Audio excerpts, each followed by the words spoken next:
ಮಮತೆ ಪಾಠ ಅಂದರಿಗನೆ ಮುಕ್ತಿ ಬೇಡ ಯಮನ ಕೋರುವೆ ಕರೆಯಬೇಡ ಮಾತೃದೇವೋ ಭವ ಪಿತೃದೇವೋ ಭವ ಮಾತೃದೇವೋ ಭವ ಪಿತೃದೇವೋ ಭವ.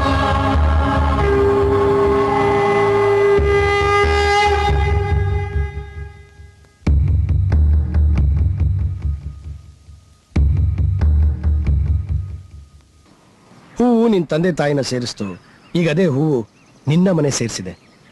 ಅವ್ರು ಬಾಯಿ ಬಿಡಿಸೋದಕ್ಕೆ ನಾವೀ ನಾಟಕ ಆಡ್ಲೇಬೇಕಾಯ್ತಪ್ಪ.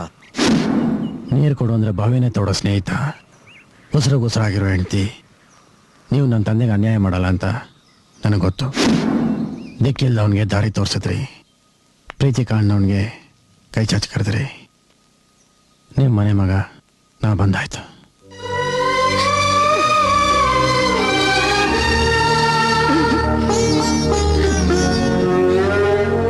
ತಾಯ್ತಾ ಕಟ್ಟಬೇಕಂತಿದ್ರೆ ಕಟ್ಟಿ, ಯಾಕೆ ಯೋಚನೆ ಮಾಡ್ತೀರಾ?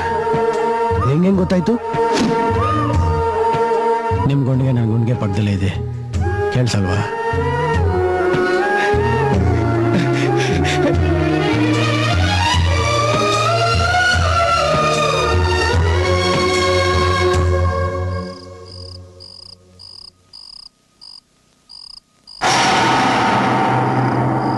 ನೀವು ಹುಡುಕ್ತಿರೋ ಚಾವಟಿ ಎಲ್ಲಿದೆ? ಎಷ್ಟು ವರ್ಷ ಈ ಮುದಿ ಕೈಯಿಂದ ಏಟ್ ತಿಂದು ತಿಂದು ಈ ದೇಹ ಒಗ್ಗೋಗಿದೆ. ನಿನ್ನ ಕೈ ಗಡಸ್ಸು ಶಿವ, ನಾನು ಕುಸಿಯೋವರೆಗೂ ಬಿಡಬೇಡ. ಬಾ ಹೊಡಿ. ಯಾಕೆ? ನಾನು ಅವತ್ತ ಚಂಡಾಲ್ರ ಕೈಗೆ ಸಿಗದೆ ಹೋಗಿದ್ರೆ ನನ್ನ ಕಾಪಾಡಕ್ಕೆ ಮಲ್ಲ ಬರ್ತಿರ್ಲಿಲ್ಲ, ಅವನು ಸಾಯ್ತಿರ್ಲಿಲ್ಲ. ನನಗೊಂದು ಜೀವನ ಕೊಟ್ಟ, ನಾನು ಅವನಿಗೆ ಸಾವು ಕೊಟ್ಬಿಟ್ಟೆ. ಸರಿ, ಶಿಕ್ಷೆ ಮೊದಲು ನನಗಾಗ್ಲಿ. ನಿನಗ? ನಮ್ಮಪ್ಪ ಸತ್ಯ ನಿಮ್ಮಿಂದ ಅಂತ ನೀವು ಶಿಕ್ಷೆ ತಗೋತಾ ಇದ್ದೀರಾ? ನನ್ನ ಜೀವ ಉಳ್ಸಕ್ ಸತ್ರು ಅಂತ ನಾನು ಶಿಕ್ಷೆ ತಗೋತೀನಿ. ಚೇಚೆ, ನೀನ್ ಹೇಗ್ ತಿನ್ನೋದನ್ನ ನೋಡಕ ನಾನು ಇಷ್ಟು ವರ್ಷ ಬದುಕಿದ್ದು. ನೀವು ಹೇಗ್ ತಿನ್ನೋದು ನೋಡಕ ನಾನು ಮನೆಗೆ ಬಂದಿದ್ದು. ನಿಮ್ಮ ಮೈಯಿಂದ ಒಂದು ಹನಿ ಬೆವರು ಬಂದ್ರು ಅವ್ರು ಅಂದ್ಕೋತಿದ್ರು. ಅಂಥದ್ರಲ್ಲಿ ರಕ್ತ ನೋಡಿದ್ರೆ ಅವ್ರು ಸಹಿಸ್ಕೋತಿದ್ರ? ನಮ್ಮಪ್ಪ ತೋರಿಸಿದ ಪ್ರೀತಿಗೆ ಇದೇನೇ ನಿಮ್ಮ ಉತ್ತರ? ಪೆಟ್ಟು ಬೀಳಬೇಕು, ರಕ್ತ ಸುರಿಬೇಕು, ಆದ್ರೆ ನಿಮ್ದಲ್ಲ, ಅವ್ರದ್ದು. ಇಡೀ ಊರಿನ ಪ್ರೀತಿ ಸಂಪಾದಿಸಿರೋ ನಮ್ಮಪ್ಪನ ಮುಖಾನ ನಾನು ಒಂದ್ಸಲ ನೋಡಕ್ಕಾಗ್ಲಿಲ್ವಲ್ಲ. ಶಿವ, ನೀ ನಿಮ್ಮಪ್ಪನ್ ತಾನೇ ನೋಡ್ಬೇಕು, ನಿಮ್ಮಪ್ಪನ್ ತಾನೇ ನೋಡ್ಬೇಕು. ಬಾ ನನ್ ಜೊತೆ. ನೋಡು ಶಿವ, ನೋಡು, ಅದೇ ರೂಪ, ಅದೇ ಲಕ್ಷಣ. ಮಲ್ಲ ಸತ್ತಿಲ್ಲ ಶಿವ, ನಿನ್ನಲ್ಲೇ ಇದ್ದಾನೆ. ಈ ಹೂ ನಮ್ಮನೇಲಿ ಅರಳಿದ್ರೆ ಕಣ್ಣಲ್ಲಿ ಪ್ರೀತಿ ತುಂಬಿರೋದು. ಪಾಪಿಗಳು ಬರೀ ಕ್ರೌರ್ಯನೇ ತುಂಬಿಟ್ರು. ಶಿವ, ನೀನು ಮುಡಿನ ಮುಖವಾಡ ಮಾಡ್ಕೊಂಡು ನಿನ್ನ ಪ್ರಪಂಚದಲ್ಲಿ ನೀನಿದ್ದು ಸಾಕು. ಮುಡಿನ ಸರಿಸಿ ಆ ಪಾಪಿಗಳು ಕಟ್ಟಿರೋ ಪಾಪದ ಪ್ರಪಂಚನ ಸುಟ್ಟು ಬೂದಿ ಮಾಡು.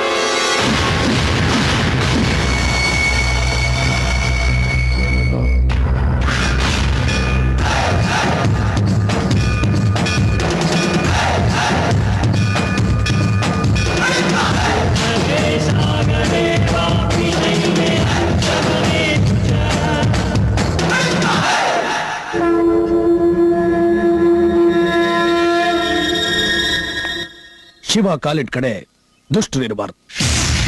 ದುಷ್ಟರು ಕಂಡ್ರೆ ಜೀವ ಸಹಿತ ಉಳಿಬಾರ್ದು. ಈ ಕತ್ತಿಗೆ ಸೋಕೋ ರಕ್ತ ನಿನ್ನ ಕೈನ ಮಾತ್ರ ಸೋಕಬಾರ್ದು. ನೀನು ಬರೀ ಮಲ್ಲನ ಮಗ ಆದ್ರೆ ಸಾಲದು, ಅವನ ಕನಸುಗಳನ್ನ ಈಡೇರಿಸೋ ಈ ಊರಿನ ಯುವರಾಜ ಆಗಬೇಕು. ನೀನು ಹೊಸಕಾಕಿರೋ ಹೂನ ನಿನ್ನ ಕೈಯಾರ ನೀನೇ ಬೆಳೆಸ್ಬೇಕು. ಮಣ್ಣಾಗಿರೋ ಮಲ್ಲ ಹೂವಾಗಿ ಅರಳು ಬರಬೇಕು.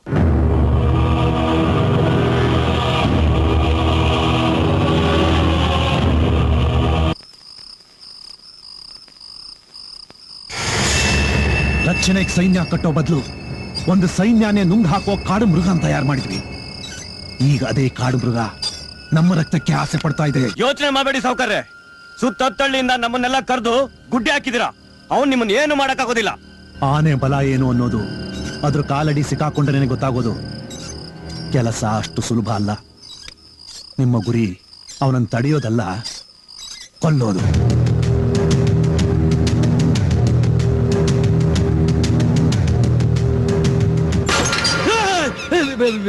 ಅಣ್ಣ, ಬೆಟ್ಟನೆ ತಲೆ ಮೇಲೆ ಕೆಡಕೊಂಡು ಈಗ ಮೂಲೆಯಲ್ಲಿ ಕೂತ್ರೆ ಏನ್ ಪ್ರಯೋಜನ? ನೀನಾ?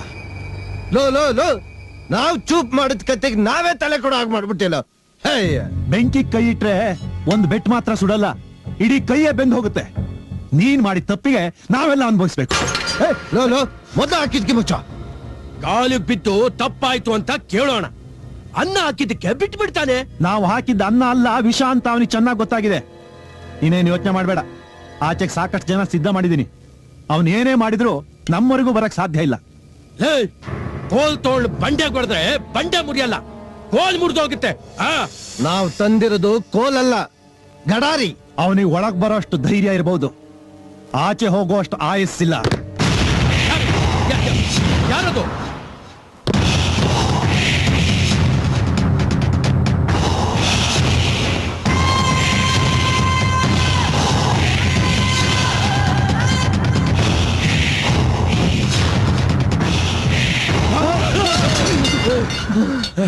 ಸಾವು ಕೊಡೋ ಶಿವನ್ಗೆ ಯಮ ಎದುರ್ತಾನೆ, ಶಿವ ಎದುರೋದಿಲ್ಲ. ನೀನ್ ಹಿಡಿಯೋರ್ನ ಬೇಟೆ ಆಡಕ್ ಕಳ್ಸಿದ್ರೆ ಬೇಟೆ ಸಿಗಲ್ಲ, ಹೆಣ ಬೀಳುತ್ತೆ. ಇವರೇ ನನ್ನನ್ನು ಗುರುತಿಡಿಲ್ಲ ಅಂದ್ಮೇಲೆ ಊರ್ ಜನ ನನ್ನನ್ನು ಕಂಡಿಡಿತಾರ? ಊರು ಬಿಟ್ಟು ಹೋಗೋದಕ್ಕೆ ಇದೇ ಸರಿಯಾದ ವೇಷ. ನಮ್ಮನ್ನ ಕ್ಷಮಿಸ್ಬಿಡು ಶಿವ, ನಾವು ಮಾಡಬಾರ್ದು ತಪ್ಪು ನಾ ಮಾಡಿದೀವಿ. ಇನ್ಮೇಲೆ ಎಲ್ಲ ಕೆಲಸ ಬಿಟ್ಟು ನಿಮ್ಮನೆ ಹಾಳಾಗಿರ್ತೀವಿ. ನಾವು ನಿನ್ ಮಾವಂದ್ರು, ಅದಕ್ಕೋಸ್ಕರನಾದ್ರೂ ಕ್ಷಮಿಸ್ಬಿಡೋ. ನಿಮ್ ತಂದೆ ನಾವು ಮೋಸ ಮಾಡಿರ್ಬೋದು, ಆದ್ರೆ ನಿನ್ನ ನಮ್ಮ ಮಗನ್ ತರ ನೋಡ್ಕೊಂಡಿದ್ದೀವಪ್ಪ. ತಪ್ಪು ಮಾಡೋನು ಮನುಷ್ಯ, ಅದು ಕ್ಷಮಿಸೋನು ದೇವ್ರು. ನೀನು ನಮ್ಮ ಪಾಲಿನ ದೇವ್ರು ಶಿವ.